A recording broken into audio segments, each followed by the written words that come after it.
قل أرأيتم إن أهلكني الله ومن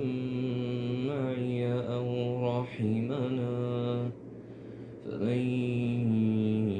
يجير الكافرين من عذاب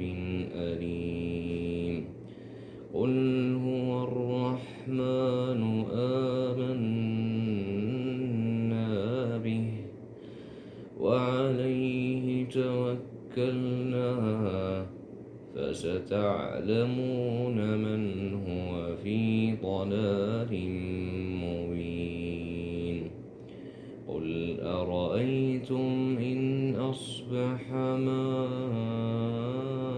ماؤكم غورا فمن يأتيكم بماء